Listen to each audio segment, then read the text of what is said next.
space.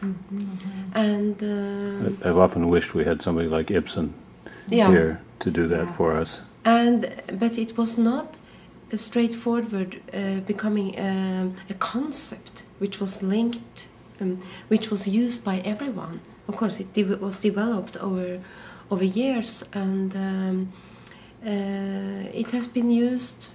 It has been used by different people, not only Fridtjof Nansen, which it might be some researchers interpret his influence very heavily, and of course that's important also. But it has been traced throughout the years through different sources, and when it becomes a topic in higher education, then it becomes more linked to specific ideology, very much linked to environmental philosophy, deep ecology, and that kind of an understanding. But it's also mixed up because it's also linked to mountain climbing, to climbing above tree level, and so far into the woods that the civilization is left behind. So there are many normatives,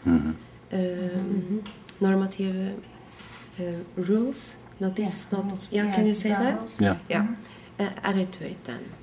So still, every year when I ask my students, "What are you saying? What are you doing?" And then they say, "We go out hiking. We do go out skiing. We do go fishing. We do go picking berries." Maybe they will say, not that often anymore, but they will never say that we go out friluftsliv. That's not the way we talk about it. People talk about what they are doing. And friluftsliv has always been seen as not always, but it has been part of the reform pedagogy since around the year 1900 to go on day hikes. And the reform pedagogy apparently follows fairly closely to our period of time as well. Yes, it's inspired by Dewey, and yes. Yeah.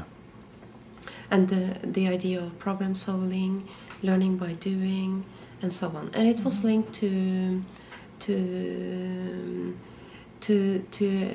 also to this about learning about your environment, where you live.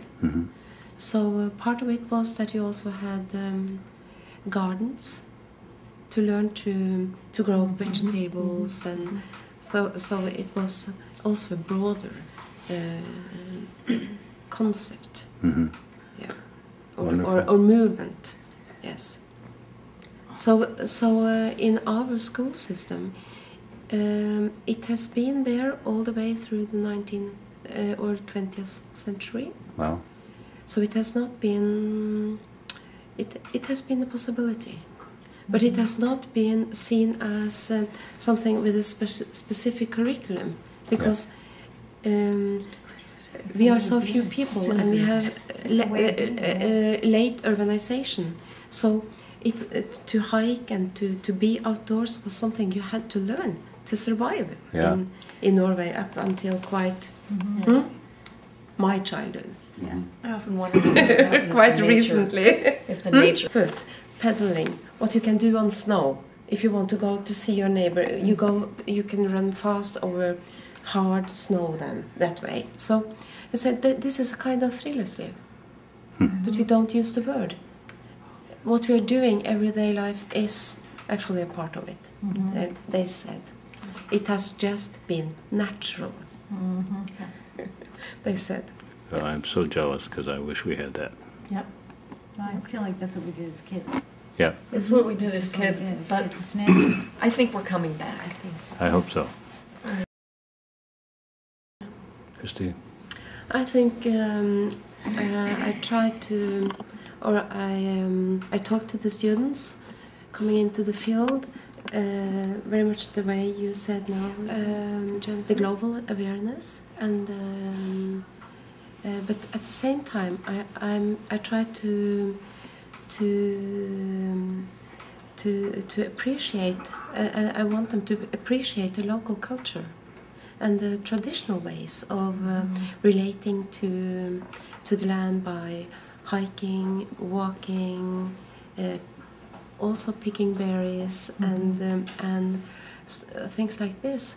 So because there is a very strong movement, especially among youth workers and also teachers and politicians, they are so afraid that the young people should turn their back to nature.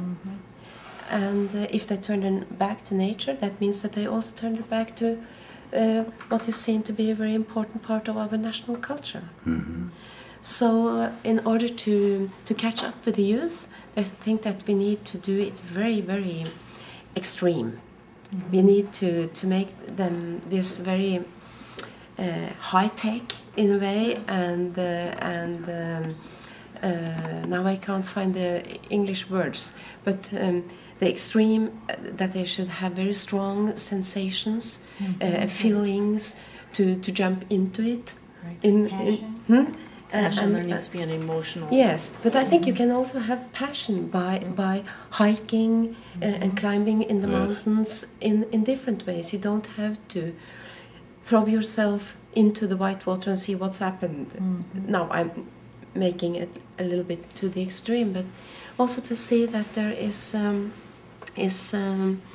values in also my understanding is that the Norwegian nature, and the winter and so on, there are so many challenges. You don't need to make artificial challenges. That's the point. Yeah. And I have had young people writing essays to me about what nature means to them. And then the young people, both from the north, from Oslo area and from the coastal area, they write about that the childhood experience and so on. And the way they write about it is that we don't need to choose either or, either the traditional ways or the new ways. We can do snowboarding and stuff like that, but also we want to do the hike in the traditional way. So I think many of the young people, actually they are only 15 to 18 writing, they are very reflective on the trends and so on. So when researchers and politicians are saying, okay, it is either or, and we have to go for the extreme, the young people themselves are saying, okay, we want to do new things. Of course, we want to take part in the modern world, but also, just being outdoors, close where you live, is fine.